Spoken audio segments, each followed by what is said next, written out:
próximo presidente da República que vencer as eleições, não vai adiantar ele aprovar nada no primeiro ano de mandato. Ele tem que aprovar antes de assumir.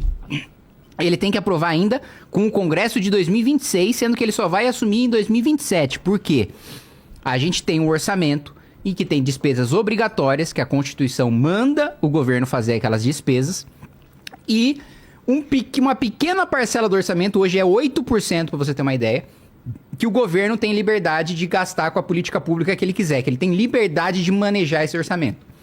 Em 2027, o orçamento obrigatório vai ser 100%.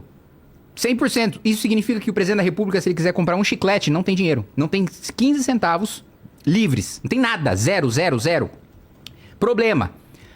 Boa parte de setores fundamentais para o Brasil não estão contemplados em gastos obrigatórios na Constituição. Então, se 100% dos gastos forem obrigatórios, isso significa R$0 do governo federal para a segurança pública.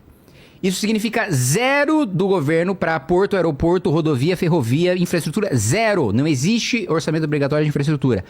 Você, esquerdista, se preocupa muito com o meio ambiente e acha que as esquerdas são a salvação do meio ambiente? Pois é. Com a trajetória do orçamento do Lula, 0. 0. Nenhuma política pública de meio ambiente vai ter nenhum financiamento do governo federal em 2027. Né? Farmácia Popular, Minha Casa Minha Vida, vários programas não vão ter nenhum orçamento por causa da trajetória das despesas obrigatórias.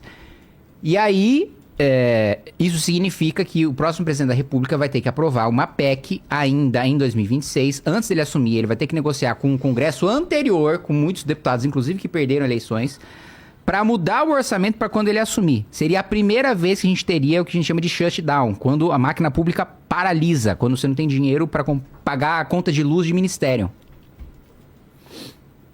Fala, Leni. Agora tem várias perguntas falando, eu vou ler uma delas só para vocês entenderem o teor, que é falando sobre o fundão, tá? O Leandro Oliveira falou aqui, por que o MBL abominava o fundão antes, um dos pilares do partido, e hoje vocês defendem o uso, inclusive, desenfreado, como disse o Renato Batista?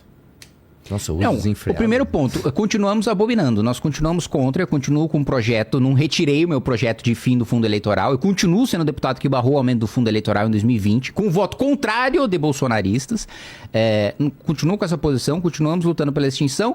Fato é, hoje não existe possibilidade de eleger, de ter um projeto político, né, de ter um partido, de eleger pessoas principalmente no norte, no nordeste, mesmo no centro-oeste, se não tiver o uso do fundo.